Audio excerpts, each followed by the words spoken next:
Mesdames, Messieurs, eh bien écoutez, je vous propose d'accueillir en qualité d'expert Michel Dugardin, dirigeant d'Alpha Micro, à ma gauche, et Nicolas Allais en qualité de témoin dirigeant de 03 Expert, de O3 Expert bien sûr, pour vous parler du coup du plan de reprise et de continuité d'activité, donc comme des moyens évidemment de résilience de leurs entreprises, mais aussi des moyens de capter et de fidéliser de nouveaux clients.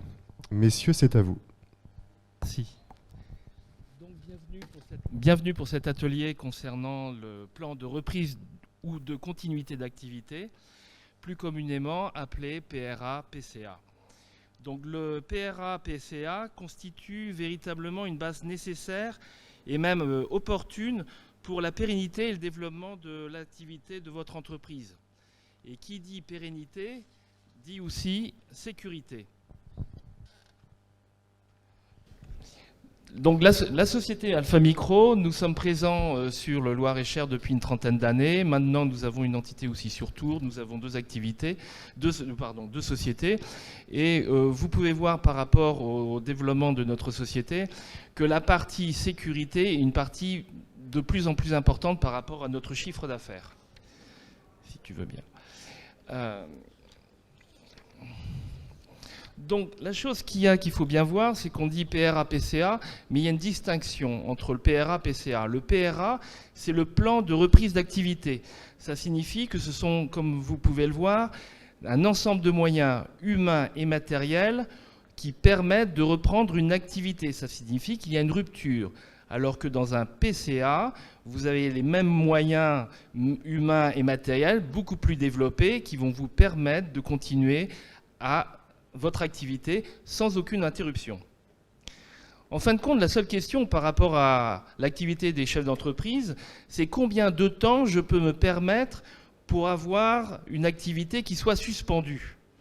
Et le pendant de cette question, c'est est-ce que je suis bien préparé par rapport à une interruption. Là-dessus, pour résoudre cette interrogation, on a 5 axes de réflexion. Le premier, c'est l'organisation, c'est le rôle et la responsabilité de tous les collaborateurs. La deuxième, les ressources techniques.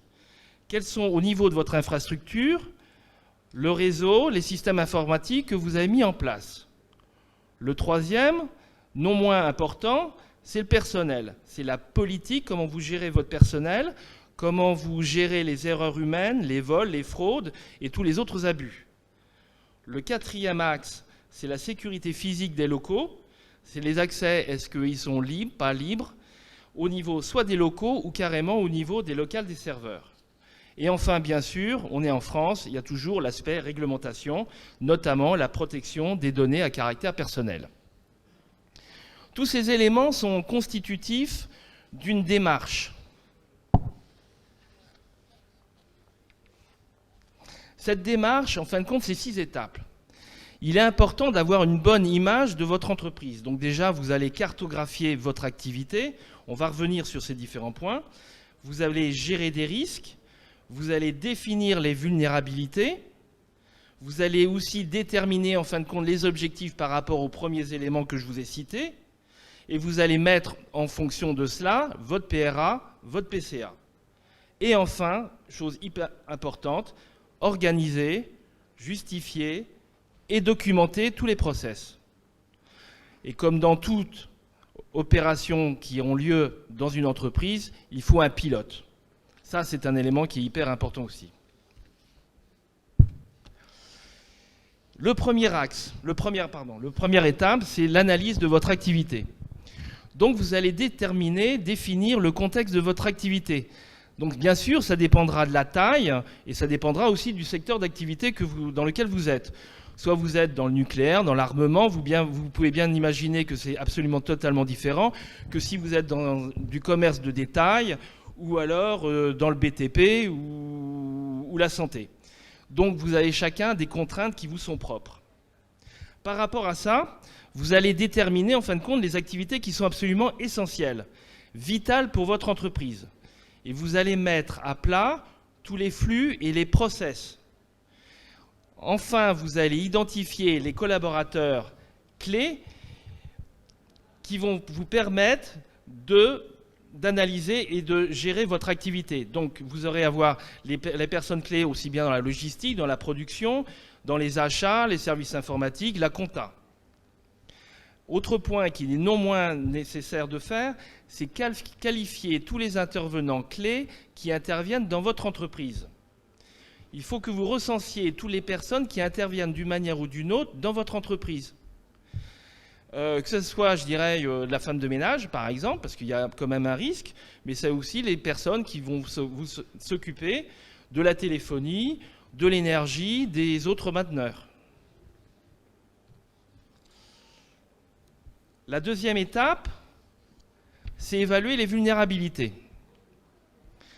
Les vulnérabilités, 2 points, soit la fréquence et l'aspect plus ou moins faible de ces vulnérabilités. Vous avez des choses qui sont extrêmement simples, une panne informatique directe, votre ordinateur il ne marche pas. Bon, ça c'est pas très grave.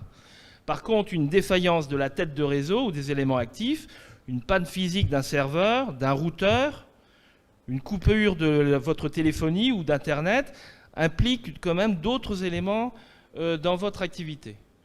Vous avez aussi donc des malveillances qui sont internes, soit volontaires, soit accidentelles. Et je peux vous assurer qu'elles sont assez fréquentes. C'est soit des vols, ça peut être des destructions de données d'un salarié, démissionnaire ou mécontent. Ça peut être aussi, bien sûr, des malveillances externes. Et là, aujourd'hui, on est quand même très sensibilisé à tout ce qui est cyberattaque, soit ciblé par rapport à votre entreprise ou alors d'une manière totalement générale. Vous avez des attaques qui vont impacter le circuit de distribution électrique ou la distribution de pétrole, mais ça peut aussi être une attaque par rapport à un organisme de santé. Où vous avez bien vu récemment que 500 000 dossiers Amélie sont partis un peu dans la nature. De la même manière, vous avez vu au niveau des hôpitaux, un certain nombre d'hôpitaux l'année dernière, pendant la grande pandémie, qui ont été complètement bloqués. Ils ne savaient même plus où ils en étaient au niveau des opérations, des approvisionnements de produits médicaux.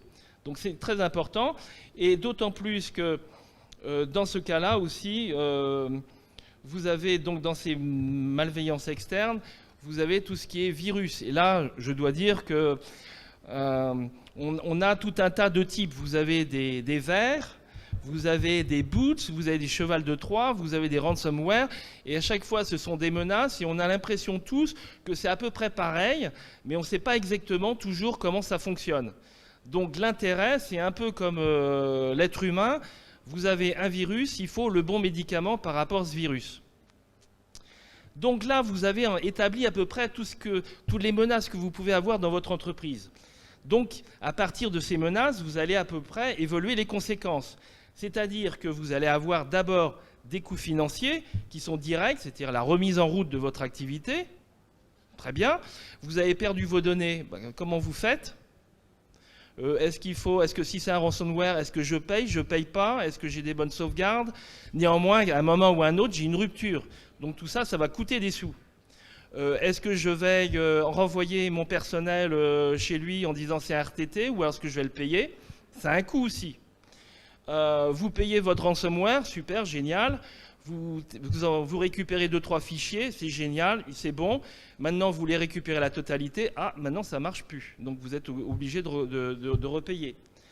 Donc, ça a un coût totalement financier direct. Après, vous avez des coûts qui sont induits. Ces pertes de données, elles ont un coût.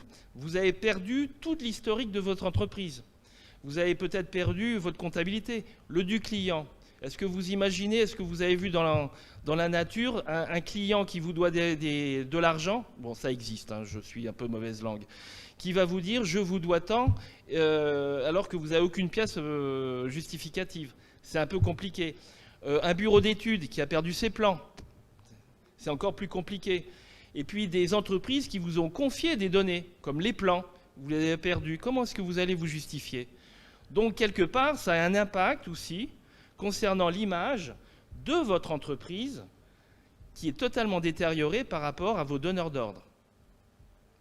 Et ça, c'est aussi un élément qu'il est difficile de quantifier, mais dans la réalité, c'est quand même un gros impact. Maintenant que nous avons défini le contexte et les risques et les vulnérabilités, on peut véritablement être beaucoup plus précis dans la définition de vos objectifs.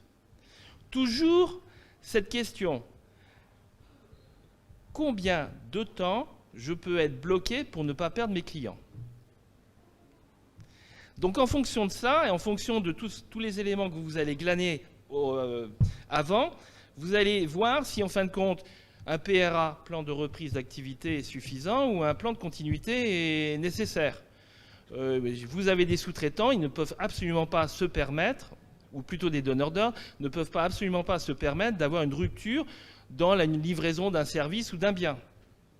Vous êtes obligé d'avoir un plan de continuité d'activité.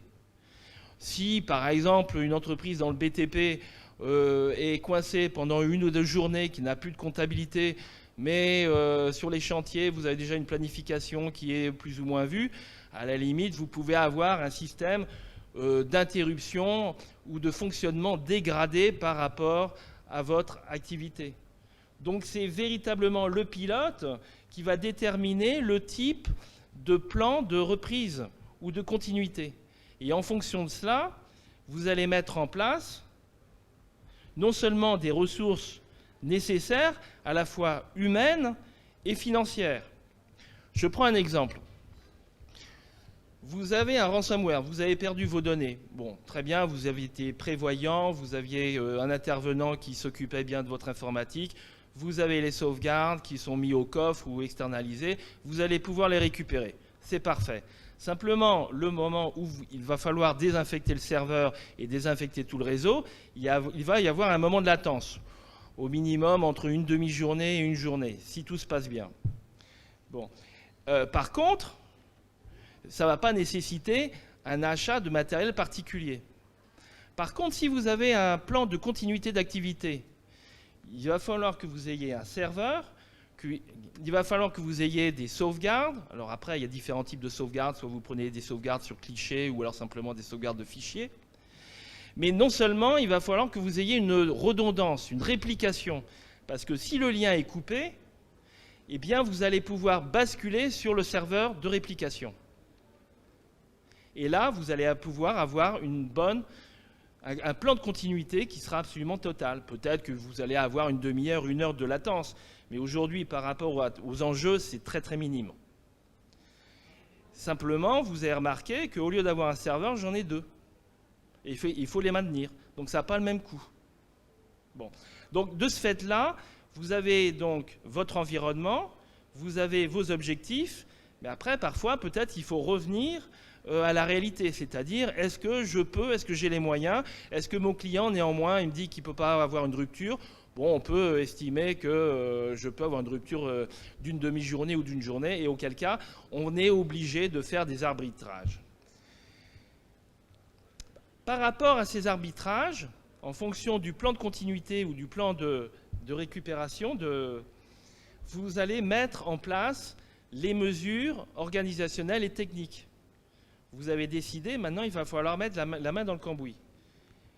Donc vous allez avoir 2 types de mesures, soit des mesures curatives ou des mesures préventives.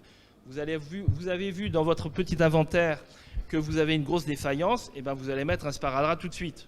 C'est ce qui se passe en ce moment au niveau des opérateurs très sensibles. Dès qu'il y a une vulnérabilité, aussitôt ils mettent le sparadrap parce qu'aujourd'hui c'est tellement sensible qu'on est obligé de le faire. Donc ces mesures, on va pouvoir les faire au niveau de 3 niveaux. 1, l'humain essentiellement, les collaborateurs. 2, le technique en interne. Et 3, au niveau des intervenants. Donc l'action sur les collaborateurs, c'est à la fois le plus simple, le plus économique, mais en fin de compte le plus compliqué, parce qu'on a l'être humain en l'espèce. Donc la chose qu'il faut et qui est hyper importante dans vos activités, c'est de sensibiliser tous les collaborateurs à votre politique de sécurité. Il faut que vous les formiez. il faut que vous leur expliquiez les enjeux de sécurité. Ce n'est pas la peine de leur dire qu'il faut changer un mot de passe tous les 3 mois si vous ne leur expliquez pas pourquoi. Il faut que vous les sensibilisiez en disant « c'est bien, tu as un mot de passe, bon, il ne faut pas que tu le donnes aux voisins et il ne faut pas que tu le mettes sur ton armoire en disant « c'est le mot de passe de un tel » et il ne faut pas collecter aussi les mots de passe des voisins. » Donc il faut expliquer, l'être humain il est comme ça. Si vous l'expliquez, ce sont des choses qui vont être appliquées. Il faut aussi sensibiliser, par exemple, vous recevez un mail, peut-être qu'il faut attendre une demi-seconde et vérifier que le mail, ça correspond à quelque chose qui est normal. Je prends un exemple, si vous recevez un mail, moi je ne sais pas, à expertcomptable.com, si vous recevez un mail avec une lettre qui manque, là il y a quelque chose de louche. Donc dans le doute, il faut s'abstenir. Et ça, il faut l'expliquer. Il faut expliquer, par exemple, aussi, si vous recevez un mail avec une pièce jointe, si dans la pièce jointe, il y a 1 ou 2 mégas, bon, a priori, c'est quelque chose qui est normal. S'il n'y a que quelques octets, c'est quand même bizarre. Un octet, on ne met rien. Donc, c'est vraiment suspicieux. Donc, dans ces cas-là, on écarte. Donc, il faut être un peu... oui, il faut être vraiment suspicieux de tout. Et là, vous allez être tranquille. Mais par contre, il faut l'expliquer à vos collaborateurs. Autre point, il faut séparer les usages professionnels, privés, en entreprise. On ne mélange pas les deux. Sur un ordinateur, on ne met pas des jeux. On ne met pas des applis qu'on a téléchargés, on ne sait pas pourquoi, parce que c'est un gratuit pour faire du montage vidéo. On ne récupère pas des données avec une clé USB qu'on a trouvée par terre dans le bureau pour voir ce que c'est. Pourquoi elle est par terre? Déjà, c'est un peu bizarre. Donc, dans toute la démarche, il faut toujours se poser les questions. En fin de compte, c'est un état dans bon père de famille, il faut raisonner. Pourquoi c'est là? Pourquoi c'est bizarre? Et dans le doute, vous faites attention.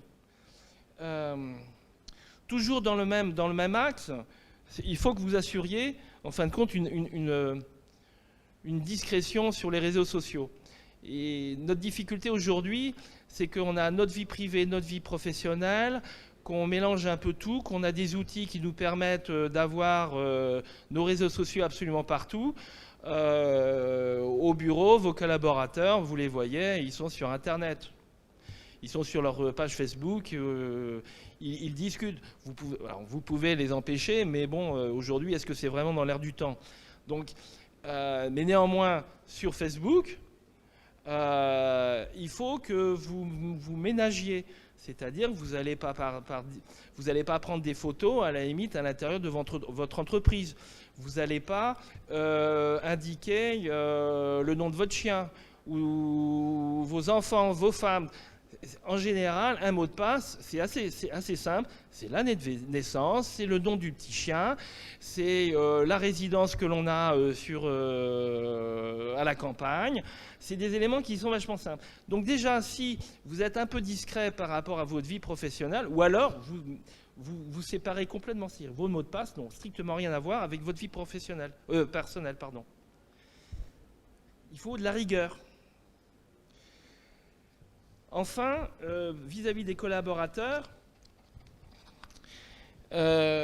toujours, en fin de compte, vous avez des curseurs. À chaque fois, vous limitez les usages et vous diminuez le risque.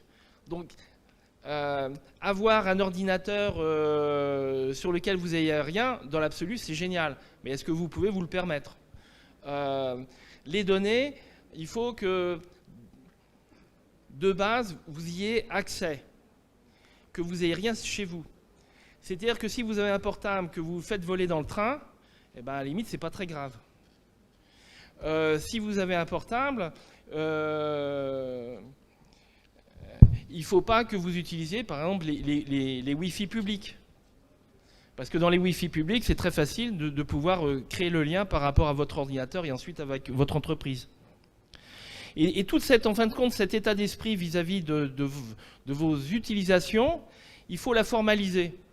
Il faut la formaliser, soit par la charte informatique au niveau de votre entreprise, soit par l'usage des outils informatiques, et aussi indiquer à vos collaborateurs que les données privées sur lesquelles ils ont accès, elles sont totalement confidentielles.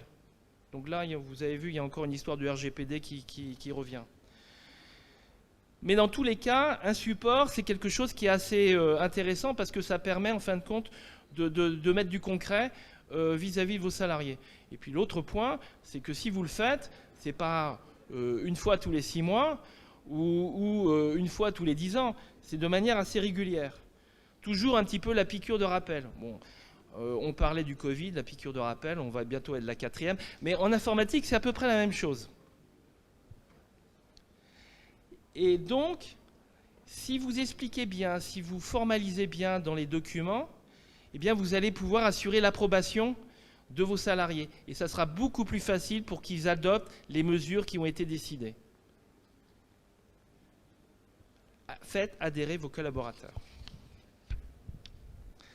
Après, vous avez une action aussi sur l'infrastructure. Donc cette infrastructure, c'est la colonne vertébrale de votre entreprise. À chaque menace, il y a une parade qui peut être complémentaire d'une autre mesure. Donc par exemple, sur les postes informatiques individuels, il faut bien vérifier que votre operating system, on va dire votre Windows, il a bien les dernières mises à jour de sécurité. C'est bien d'avoir un antivirus, c'est encore mieux si vous avez les dernières mises à jour de sécurité. Aujourd'hui, peut-être qu'il faut même un bon antivirus. Peut-être qu'il faut éviter Kaspersky en ce moment.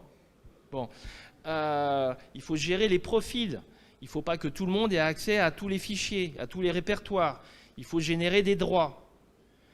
Le Wi-Fi public des outils mobiles dans les gares, les aéroports, c'est à peu près la même chose en entreprise. On peut avoir un Wi-Fi, mais il faut distinguer le Wi-Fi privé du Wi-Fi public. D'autant plus que si vous proposez un Wi-Fi public vis-à-vis des personnes qui interviennent dans l'entreprise, vous avez une obligation légale de conserver les logs pendant 12 mois. Bon. Si vous avez un Wi-Fi, il faut avoir un firewall qui va vous séparer l'usage, votre réseau à vous, du réseau public. Il faut en fin de compte que vous créiez une bulle hermétique de vous, de votre entreprise, de vos usages vis-à-vis de l'extérieur. Et à partir de là, vous diminuez encore le risque. On ne le supprime pas, on le diminue. Et plus on a des mesures qui permettent de diminuer, et plus le risque de se faire attaquer, d'avoir un ransomware ou d'avoir une malveillance est réduit. Donc toujours dans cet axe, on spécifie les usages de chacun en mettant des politiques d'identification. C'est-à-dire qu'on va avoir un mot de passe. Aujourd'hui, il y a 2-3 ans, on disait qu'un mot de passe avec 8 digits, c'était vachement bien. Demain, aujourd'hui, c'est 12. Et peut-être dans 5 ou 6 ans, lorsqu'on aura les ordinateurs quantiques, là, ça sera encore une autre paire de manches, parce que ça sera impossible d'avoir un mot de passe qui soit fiable. Néanmoins, si on a 12 digits dans votre mot de passe, avec des majuscules, des minuscules et compagnie, c'est mieux que si vous avez... sur votre photocopieur, le mot de passe du photocopieur, c'est 1, 2, 3, 4, 5, 6. C'est ce qui se passe en ce moment. Enfin, c'est ce qu'il y a.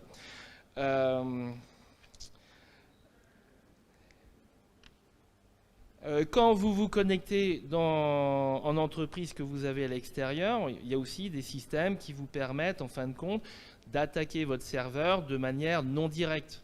Donc, tout ça, c'est un petit peu technique, mais ça vous permet, peut-être, je pense que vous avez entendu parler du mot du VPN. Donc, c'est un Virtual Private Network qui vous permet, en fin de compte, d'avoir un tuyau qui vous est privé et qui va vous relier, vous, directement au serveur. Bon. Autre point aussi, au niveau des ordinateurs, soit on laisse un peu les collaborateurs libres, sans contrôle, ou alors l'extrême, c'est qu'on va le donner, et là on peut appeler un ordinateur ce qu'on appelle un device, c'est simplement un terminal, c'est-à-dire que dès que vous voulez installer quelque chose, vous n'avez pas les droits pour installer, il faut appeler votre administrateur. C'est ce qu'on appelle durcir. un ordinateur. On peut empêcher sur un ordinateur d'avoir accès au port USB. On peut supprimer tout un tas de choses sur un ordinateur. Donc là, vous avez sur l'infra, et après, vous avez une politique à mener au niveau des datas. Les datas, c'est les données. Donc c'est la source vive de votre entreprise. Vous n'avez plus de data, vous n'avez plus rien. Donc, certes, vous avez les datas sur le serveur. Après, il faut savoir comment vous les sauvegardez. Je les sauvegarde comment? Est-ce que je les sauvegarde une fois par jour? Est-ce que je les sauvegarde une fois par semaine? Est-ce que je les sauvegarde avec mon disque dur qui est relié directement sur mon serveur avec mon câble? Comme ça, je suis sûr que le jour où j'aurai mon ransomware, tout sera virolé, ça sera top. Ou alors est-ce que j'ai une politique de garder mon disque dur et avoir 4 ou 5 le lundi, le mardi, mercredi, jeudi et les mettre soit dans mon coffre ou alors en extérieur? C'est emmerdant, je vous l'avoue. Mais c'est aussi un élément qui assure votre sécurité. Je suis un oiseau de mauvais augure. Je suis là pour embêter les gens. Mais néanmoins, c'est que si vous avez une entreprise qui fonctionne, peut-être que c'est une sécurité importante. Après aussi, un autre élément, bon, je vais juste l'aborder, mais aujourd'hui, la grande mode, on met tout en data center. C'est génial, je mets en data center. Après, où sont les données? Bon. Une réplication, où est-ce qu'elle est faite? Ah, regardez OVH. Il y a moins d'1 an. Les data centers étaient à Strasbourg. C'est génial, il y en avait 2. Donc vous signez un truc, on vous disait c'est à Strasbourg, c'est top. Donc le premier data center répliquait sur le deuxième. Le problème, c'est que la réplication était en haut, que le feu il est monté au 2e étage et que l'eau des pompiers est descendue au 1er étage. En réalité, les gens ils ont perdu leurs données. Donc on en a parlé pendant 15 jours. Après, on voit telle société qui a perdu telle ou telle donnée. Bon. Donc, vous êtes quelque part. Le fait de mettre vos données dans un data center, ça ne vous empêche pas de savoir où sont vos données, comment c'est répliqué, peut-être aussi d'avoir une sauvegarde de vos données, parce que le jour où vous n'avez plus d'Internet, comment vous faites? Vous n'avez plus rien. Donc c'est quand même pas mal qu'en entreprise, vous puissiez continuer à travailler. Donc en fin de compte, dans votre PRA, c'est de savoir de déterminer mon fonctionnement en mode dégradé. Donc à chaque les Dropbox, souvent, ah oui, j'ai une sauvegarde, Dropbox, c'est génial. C'est où? C'est quoi? Elle est gratuite. Donc après le Patriot Act, si vous avez des données qui sont un peu sensibles, les Américains peuvent avoir accès, sans aucun problème. Il suffit qu'ils le demandent. Bon, à chaque fois... Et bon, je vais aller assez vite parce qu'autrement mon cher ami ne va pas pouvoir discuter avec vous. Autre point, c'est évaluer les intervenants qui sont externes. Il n'y a pas que le prix. L'accès aux lieux sensibles, le degré de fiabilité de vos partenaires, aussi bien en électricité qu'en infra, en informatique. Donc si vous les évaluez, et là ça correspond par rapport un petit peu aussi à tout ce qu'on avait dit au niveau des, des données qui sont hébergées, le fait d'évaluer, on va revenir un petit peu plus loin, mais il faut prouver que ce que vous avez mis en place fonctionne. Enfin, prévoir une cellule de crise, établir un plan d'action, et puis si vous documentez, ça sera quand même beaucoup plus facile pour trouver vos petits le jour où vous aurez une crise.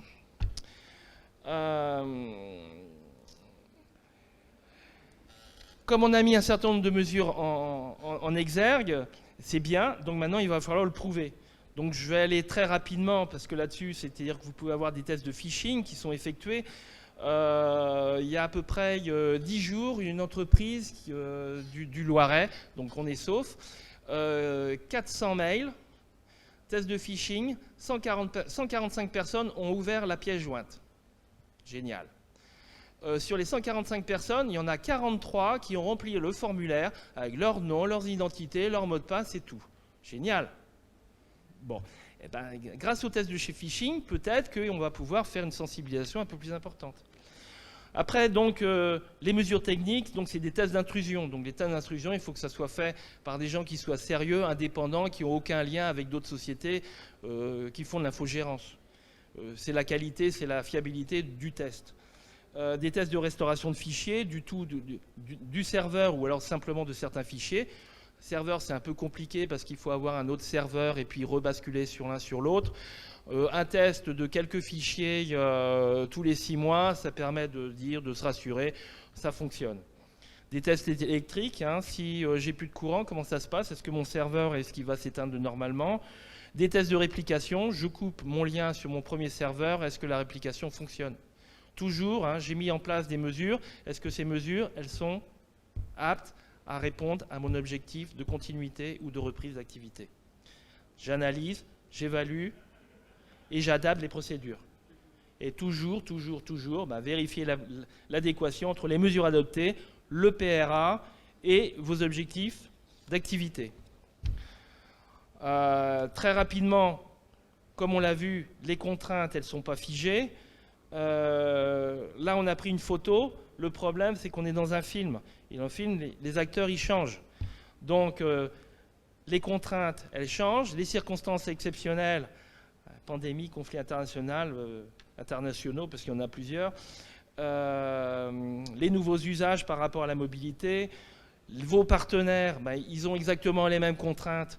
Donc, si vous êtes un sous-traitant, ils vont vous imposer les mesures qu'eux aussi doivent faire évoluer. Donc, on en parlera tout à l'heure avec Nicolas Allais.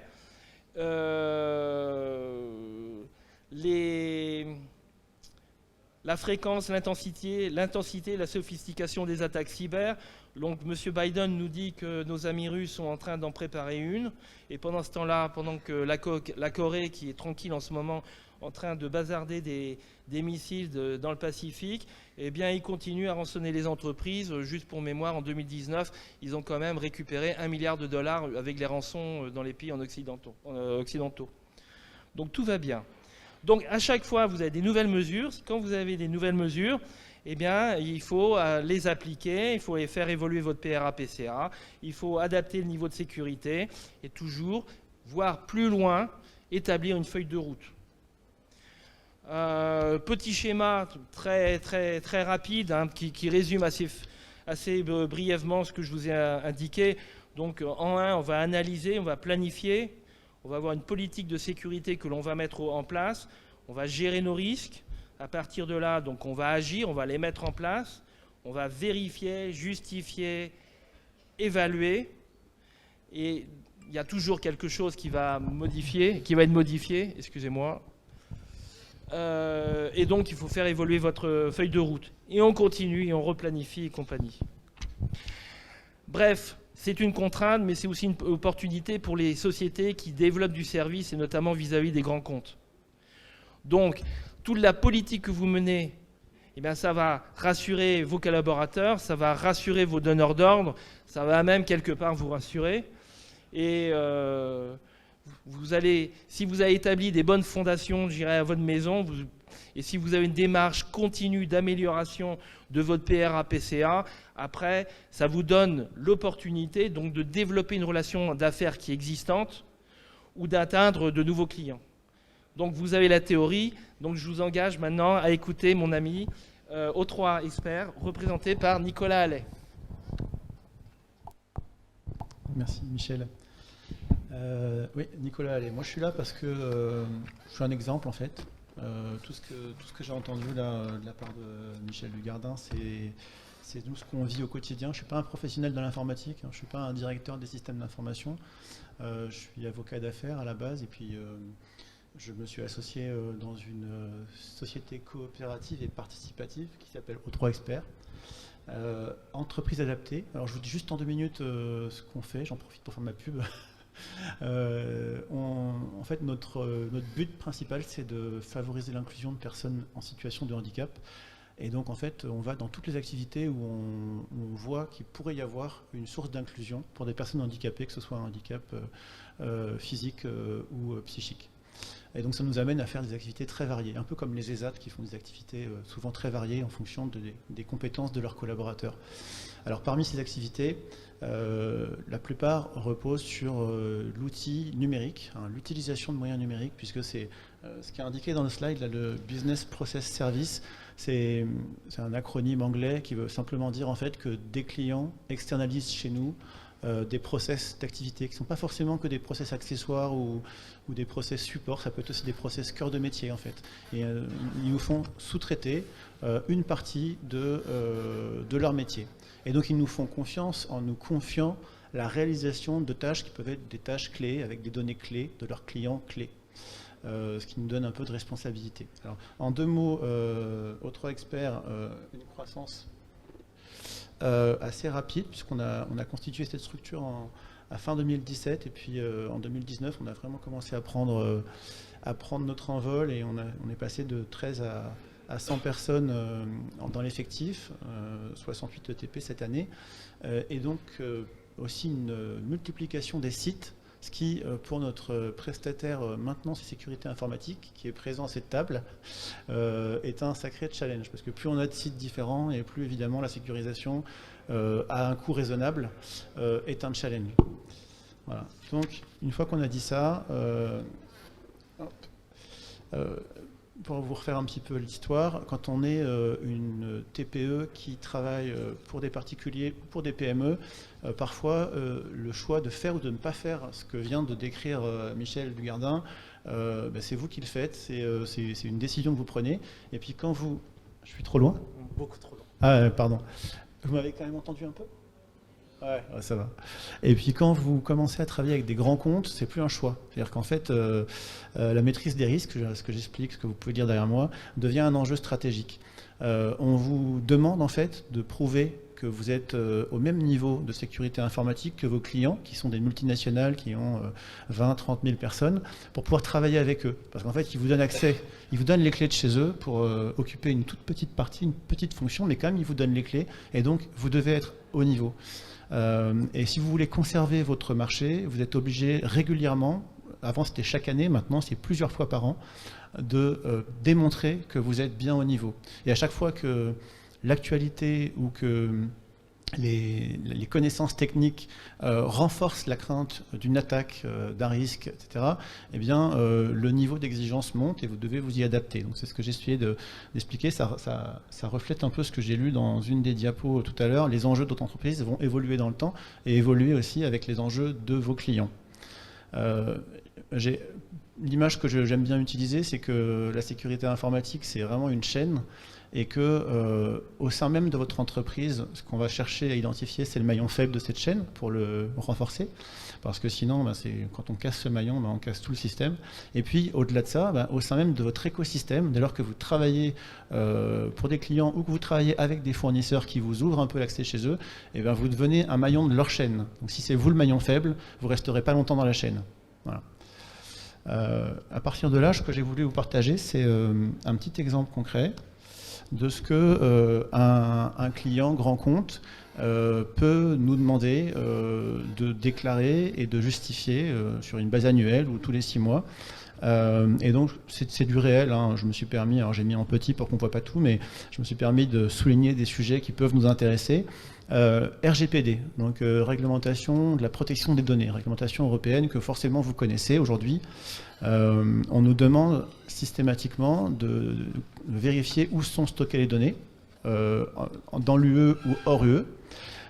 Et à partir du moment où les données sont stockées hors UE, quelles sont les mesures qu'on a prises pour pouvoir y accéder et s'assurer que d'autres personnes ne peuvent pas y accéder. Encore une fois, comme le disait Michel, on peut très bien faire confiance aux opérateurs qui ont pignon sur rue, qui sont des structures qu'on voit à la télé, à la radio, qui sont dans toutes les entreprises. Mais pour autant, il faut toujours s'attendre à ce que l'improbable se réalise. Et c'est vrai que le contexte actuel permet quand même de bien le vérifier. Des choses qu'on ne pensait pas possibles il y a quelques mois deviennent possibles aujourd'hui en termes de risque. Alors, il ne s'agit pas de risque informatique pour l'instant, mais risque tout court. Et donc, en fait, le risque que, effectivement, un jour, des données qui sont sur OneDrive, Microsoft, ou sur un autre système de drive très connu deviennent vulnérables n'est pas exclu. Donc, RGPD, on va déjà vous demander à ce stade-là où sont stockées les données sensibles de vos clients, de vos collaborateurs, de vos parties prenantes. Ensuite, PCA, puisque c'est quand même le thème principal de l'intervention du jour, on va nous demander si on a anticipé le risque de cyberattaque si on a un dispositif de secours pour faire face à une perte d'intégrité ou de disponibilité du système d'information, si ce système de secours repose sur un site secondaire, si ce site secondaire est suffisamment éloigné du site primaire, hein, pour que si jamais il y a un truc qui pète, une centrale nucléaire, une explosion, un incendie généralisé, on puisse avoir justement cette fameuse redondance, et également si on met en place des sauvegardes inaltérables. Des choses que moi, il y a 2 ans, je ne connaissais absolument pas, je ne t'ai même pas posé la question. Et aujourd'hui, on me dit qu'en vrai, si j'ai pas ça, j'ai de fortes chances de ne pas pouvoir continuer à travailler avec les clients avec qui j'ai envie de travailler. Ah, c'est pas sympa parce que c'est plus intéressant de regarder la télé qui roule que mon slide. Alors, ok. Ensuite, suite pour ça. Au niveau du PCA, et c'est encore une illustration hein, de ce que Michel vous a exposé. J'ai dû apprendre des termes, ils sont, alors là on ne voit pas parce que je les ai mis en tout petit, mais RTO, RPO, je ne sais pas si ça dit quelque chose à l'un d'entre vous, RTO, RPO, parce que vous n'êtes pas DSI, vous êtes comme moi, donc vous ne savez pas ce que c'est normal, mais c'est des notions qui renvoient directement à ce que Michel expliquait. C'est en anglais dans le texte, avec mon super accent, Recovery Time Objective, donc en fait l'objectif admissible de temps de reprise de l'activité, en fait, de reprise des systèmes. La durée maximale d'interruption admissible, on va dire. Et puis RPO, c'est Recovery Point, c'est-à-dire en fait c'est la quantité de données qui peut être perdue, la quantité de données admissibles. Voilà. Et donc tout ça, ça doit être bien lié parce que si on me dit que, par exemple, je ne peux pas me permettre de perdre plus de, je sais pas, 2 heures de flux de data, bah, il faut qu'en 2 heures, mon système soit capable d'être rétabli. C'est tout bête. Et donc on va me demander quel est ce RTO, ce RPO chez moi et comment je peux le prouver. Et donc la preuve, ça passe par des tests. Donc on va le voir. Preuve de test de restauration, exercice de gestion de crise, en particulier des crises cyber, mais pas uniquement, parce qu'en fait, le PCA, c'est pas que informatique. Hein, c'est si demain votre bâtiment s'écroule, si demain il y a le feu et que tout brûle, inondation, le Covid, le premier confinement, eh bien, plus personne n'a le droit de venir au bureau. Comment mes collaborateurs travaillent alors qu'ils n'ont plus le droit de venir au bureau? Est-ce que ce coup-là, on l'a vu venir? Et quel est mon RTO dans ce cas-là? Voilà. Donc ça, c'est des points, c'est très concret en fait, mais ça vient illustrer exactement ce que disait Michel avant, c'est analyser, diagnostiquer, donner l'objectif, mettre en place les mesures, documenter, prouver, adapter. Voilà. Donc, ça peut paraître être un discours un peu tout fait, mais en fait, je pense que si chacun de vous se demande comment moi je peux décliner ça au sein de mon entreprise, et je pense que beaucoup l'ont fait déjà beaucoup mieux que nous, vous verrez qu'en fait ça fait écho parce que vous avez forcément cet enjeu et il y a forcément des mesures qui peuvent être encore mises en place pour pallier aux différentes crises qui peuvent vous arriver. Voilà. Peut-être dernière chose, ça fait aussi écho à la notion de l'humain, de la faille humaine. Campagne de sensibilisation cybersécurité. Campagne de sensibilisation aussi tout simplement aux risques liés à la gestion des identifiants, la gestion des accès. Et donc ça, c'est vraiment la base. Hein. C'est-à-dire que le plus facile, finalement, pour un pirate, moi je ne suis pas pirate, mais si je devais le faire, en tout cas, c'est par là que je passerais, c'est d'utiliser simplement la faille humaine, le test de phishing. Hein. J'envoie un mail aux 500 collaborateurs de l'entreprise. Statistiquement, j'en ai 100 qui vont dire « Ah tiens, c'est peut-être un vrai mail, je l'ouvre ». Et puis sur les 100, il y en a 30 qui vont répondre et puis donner leur mot de passe. Et il suffit d'un en fait. Il suffit d'un qui donne son mot de passe pour que je puisse rentrer dans le système et ensuite on peut tout verrouiller. Voilà. Donc c'était simplement pour vous donner un petit aperçu concret de ce que ces notions plus théoriques peuvent générer. Voilà. Je vous remercie de votre attention. Merci beaucoup messieurs, notamment pour le respect du timing. Hein. On est pile poil dans les 45 minutes de présentation. Donc je vous propose de passer une phase de questions. Est-ce qu'il y a des questions? Est-ce que vous connaissiez tous le PCA, PRA? Est-ce que certains l'ont déjà mis en œuvre? Bon, je vais peut-être poser alors une première question, en fait, si j'en vois pas. En général, il faut dire qui n'a pas de question. Comment? En général, il faut dire qui n'a pas de question. Oui, tout à fait. Non, moi, juste m'en venait une interrogation. C'est vrai qu'il y a moi, de ce que je m'en souvenais hein, sur notamment le PCA, c'est qu'il faut mettre en exergue quand même la gravité avec la probabilité d'occurrence, quoi. Il y a quand même ces deux choses-là aussi qu'il faut mettre un petit peu en regard, en perspective. Vous confirmez l'un l'autre ? Oui, tout à fait. C'est vrai que quand on raisonne PCA, donc pas que informatique, hein, c'est continuité, toute fonction confondue. Effectivement, on est amené à faire des tableaux où on met occurrence du risque, hein, quelle est la probabilité de réalisation du risque, de très faible à très probable, et puis gravité du risque. Et de l'autre côté, on met également un autre tableau, les enjeux, en fait, quels sont les enjeux les plus forts pour nous en tant qu'entreprise, et les risques liés à la remise en cause de ces enjeux. Voilà. Donc vous avez raison, parce que c'est vrai qu'il y a quelque chose qui est extrêmement grave, mais très très improbable, peut être traité de façon plus light qu'un risque dont l'occurrence est plus forte.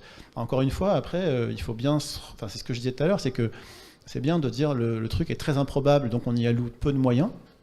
Mais si c'est vraiment un enjeu très très fort, c'est pas un bon choix, parce qu'on a bien vu que voilà, le risque qu'à un moment l'armée débarque dans mon entreprise, il était considéré comme nul il y a un an, peut-être que maintenant il est à 2-3%, et que du coup il faut peut-être le prendre en compte quand même. J'ai aussi on va dire une carrière d'avocat que j'ai menée en parallèle et que je mène encore. Et dans les contrats, on continue, depuis que j'exerce, depuis 20 ans, à mettre des clauses force majeure, fait de guerre, fait du prince. Et on les met depuis 20 ans parce qu'on se dit qu'il faut les mettre. Mais aujourd'hui, on se dit, tiens, oui, finalement, peut-être que c'est pas mal de les mettre quand même parce que ça peut arriver. Voilà. Peut-être aussi que dans ce cadre-là, il faut penser que la richesse principale de votre entreprise, ce sont vos données. Donc, qu'avez-vous fait pour les protéger ? Parce que même s'il y a un fait de guerre qui arrive, où est-ce que je les mets ? Pour un client, pour une mutuelle, où on a fait une sauvegarde sur 2 data centers, on avait une obligation qu'il y eût plus de 250 km entre les 2 data centers. Donc, si j'ai une explosion à un endroit, est-ce que je vais pouvoir récupérer mes données pour pouvoir redémarrer ?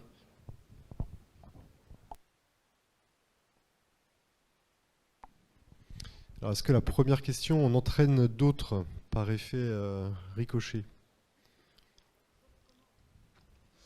Madame, je vous en prie. Comment vous y êtes pris ? Parce que justement, vous nous dites que vous n'étiez pas informaticien de métier, c'était pas vos compétences premières. Donc, comment vous y êtes pris ? Vous êtes fait aider par un conseil ? Enfin, voilà, est-ce que vous pouvez nous en dire plus ? Et d'une première question, et dans la continuité de celle-ci, qu'est-ce que ça nécessite après en termes de ressources humaines et de compétences dans l'entreprise et de temps à y passer actuellement donc, dans votre entreprise ? Alors, comment on s'y est pris ? En fait, je pense qu'il y a deux grands scénarios. En fait, c'est soit on est une entreprise qui a les moyens d'avoir une DSI, donc en fait, on embauche des gens et c'est eux qui vont être responsables, qui vont administrer ça. Soit comme nous, on n'a pas les moyens, on n'est pas assez nombreux, et donc il faut s'appuyer sur un prestataire externe, professionnel du sujet. Et donc nous, la raison de ma présence ici, c'est qu'on travaille avec Alpha Micro. Alors, moi, j'ai eu des entretiens avec Michel et ses équipes, et je dis voilà, nos enjeux, c'est ça. Nous, on ne sait pas le gérer. Mais on a besoin que ce soit géré de façon professionnelle parce que c'est pour nous un enjeu stratégique. On peut perdre des marchés à cause de ça si jamais on a des failles. Et donc finalement, le prestataire, Alpha Micro, devient aussi le maillon de la chaîne. Puisque nous, forcément, on se repose sur eux pour administrer ça, en plus de l'infogérance de base. Et après, les moyens, ça dépend totalement en fait, de la configuration de l'entreprise.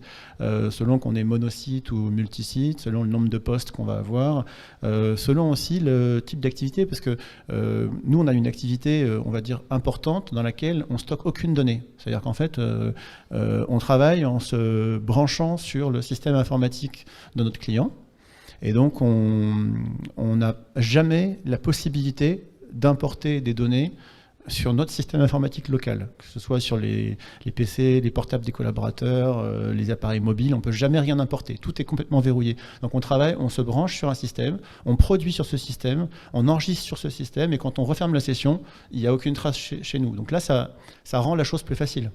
Et ça, on a la chance que ce soit le cas le plus fréquent dans notre activité. Mais si vous avez une activité dans laquelle vous allez travailler avec de la donnée de vos clients, ou de clients d'ailleurs particuliers ou professionnels chez vous, là forcément ce sera plus lourd. Donc là, je ne peux pas vous donner une configuration d'équipe type, un budget à prévoir, ça dépend vraiment de votre cas particulier. Je reprends le relais. Aussi par rapport à ça, c'est dans ce plan de continuité ou de reprise d'activité, c'est tout dépend comment vous agissez. Donc le cas de Nicolas Allais, il est un peu intermédiaire entre l'entreprise qui va faire un peu comme Monsieur Jourdain de la prose, qui va mettre en place un certain nombre de choses. Le cas de Nicolas qui, lui, il est soumis aux exigences de ses donneurs d'ordre. Il doit appliquer un certain nombre de procédures, il doit le prouver. Et puis après, vous pouvez aller aussi jusqu'à une certification. Il y a 2 certifications, la 27001 et la 23002, c'est sécurité et résilience. Et là, quand vous rentrez dans un processus de ISO, c'est beaucoup de temps, c'est tout analysé et c'est un petit peu d'argent aussi. Mais en tout état de cause, c'est une démarche qui est continue. C'est pas parce qu'on a acquis, qu'on a fait quelque chose bien à un moment, qui a été certifié, qui a été validé par les donneurs d'ordre, que là on est tranquille pendant 10 ans. Non, non, pas du tout. À chaque fois, il faut se remettre en cause. Ce qui est sûr aussi, c'est que comme pour RGPD, je ne sais pas si vous avez fait appel à des consultants RGPD, nous on l'a fait pour des activités, et en fait ils nous disent bien que de toute façon les niveaux attendus dépend en fait de la taille de l'entreprise, de la taille de ses dossiers, etc. Donc il faut toujours mesurer, vous n'allez pas forcément mettre dans votre budget 10 points de votre chiffre d'affaires dans la sécurité informatique, c'est pas possible. Mais voilà, c'est trouver le bon équilibre pour vous assurer, comme vous le faites pour les autres secteurs de votre activité en fait. Nous, par exemple, parce que j'avais laissé une slide de côté, alors c'est l'occasion de l'utiliser quand même. Vous me disiez, qu'est-ce que vous avez fait ça a sauté. Non, ça a sauté, c'est pas grave. En gros, c'était un peu la liste de comment à l'action mise en place. Ouais. Sécuriser les accès, mettre en place un mode administrateur sur tous les postes, mettre des firewalls, c'est un truc que j'ai appris aussi, mais les firewalls, c'est un petit truc qui est basé sur l'intelligence artificielle et qui analyse tous les flux de données pour voir s'il y a des choses qui sont anormales en fait. Voilà, sécuriser les réseaux, identifier et recenser le parc, parce que si vous ne savez pas qui dans vos collaborateurs utilise quel poste, le jour où il y a un problème, vous n'êtes pas en capacité de savoir d'où vient la faille pour agir au plus vite, et puis surtout le fait que tout le monde dans l'entreprise sache que chaque poste est répertorié et que chaque accès est répertorié, ça crée aussi une sorte de discipline collective, parce qu'on sait que voilà, on n'est pas fliqué, mais on est identifié. Voilà. Et donc ça c'est important, parce que sinon quand tout est dilué, personne ne se sent vraiment responsable. Voilà. Est-ce qu'il y aurait une question complémentaire que je n'ai pas vue? Bien sûr. Allez-y, Madame Michaud. Ça fonctionne? Oui. Vous parliez là à l'instant de certification ISO en la matière. Est-ce que vous pensez que dans un avenir plus ou moins proche, pour des sous-traitants, des entreprises pourraient exiger de leurs sous-traitants d'être certifiés en la matière? Ou est-ce qu'on est encore loin de ça? Bon, je ne suis pas un expert, mais je pense que c'est exactement la même façon que des entreprises ont été certifiées 9000, 9001. C'est dans l'air du temps. Aujourd'hui, on est obligé d'être un peu paranoïaque, donc tout le monde a peur. Donc il faut prouver. Donc pour prouver, il y a des process, et dans les process naturels, c'est les normes ISO. C'est encore un stade supérieur en termes de coût, quand on va vers la norme. Ouais. Du coup, parfois, quand c'est pas obligatoire, on essaie de faire le niveau sans forcément être certifié, quoi. Et moi j'avais une dernière remarque, du coup, si je prive personne d'une question, c'est que la vertu de pouvoir imaginer un plan de continuation d'activité, de continuité d'activité qu'on réalise à échelle 1 sur une partie des actions, ça peut avoir deux vertus. La première, évidemment, de voir si ce qu'on a imaginé, écrit est réalisable, faisable. Et puis parallèlement, Monsieur Allais, je rebondis sur ce que vous disiez, sur le fait aussi dans une entreprise que tout le monde se sente être un chaînon qui maintient entre guillemets le collier robuste et résilient, ça aide voilà, le sentiment d'appartenance et on va dire l'engagement aussi au travail, parce qu'on réalise tous qu'on est tous partie de cette chaîne qui fait que l'entreprise peut continuer. C'est des choses, alors Monsieur Dugardin, que vous préconisez de faire en partie. On peut pas le faire, on peut pas tout faire à échelle 1, mais sur des actions. Et Monsieur Allais, c'est des choses que vous avez essayé de mettre en œuvre en partie pour jouer un peu le scénario. Alors, nous, on le fait pas sur tout le monde en même temps, parce que par contre, effectivement, site par site, équipe par équipe, on fait des tests en conditions réelles, voilà, d'interruption.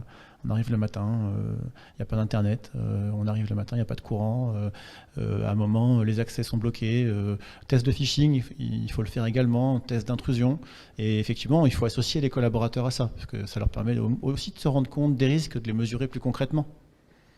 J'imagine les collaborateurs qui ont répondu malheureusement au test de phishing, qui ont ouvert le mail de menace et qui l'ont pas vu, qui l'ont ouvert et qui ont activé le truc. Après, ça leur met une petite piqûre de rappel. Je pense qu'ensuite, ils peuvent communiquer auprès de leurs collègues aussi positivement. Enfin, si c'est toujours leurs collègues, puisque peut-être que depuis... Nul n'est parfait, donc le tout, c'est vraiment la démarche active, continue pour s'améliorer. Je pense que pour tous, c'est exactement la même chose. Donc nous, on a un aspect qui est beaucoup plus sur la partie technique, où on met en place des solutions techniques. Après, on essaie de sensibiliser, on essaie de... Quand on voit, ça nous arrive, quand je vous disais qu'il y a tous les mots de passe qui sont sur... De tous les collaborateurs d'une pièce sur une armoire, bon, ça ne sert pas à grand-chose. Donc nous, on va assurer la donnée, on va assurer le système technique pour que ça fonctionne. Après, je dirais, le pilote dans l'entreprise, il doit mener aussi ses ouailles et évangéliser tous les jours. Tout à fait. Et je vous remercie d'ailleurs d'avoir un peu évangélisé sur la thématique. Une dernière question avant qu'on remercie chaleureusement nos deux intervenants, que vous pouvez applaudir, je pense. Et merci de votre attention. Et on se retrouve à 18h pour la conférence de clôture avec Sébastien Dupont sur une thématique liée au télétravail, à la cybersécurité et les enjeux managériaux induits par ces deux thématiques. Merci beaucoup de votre attention.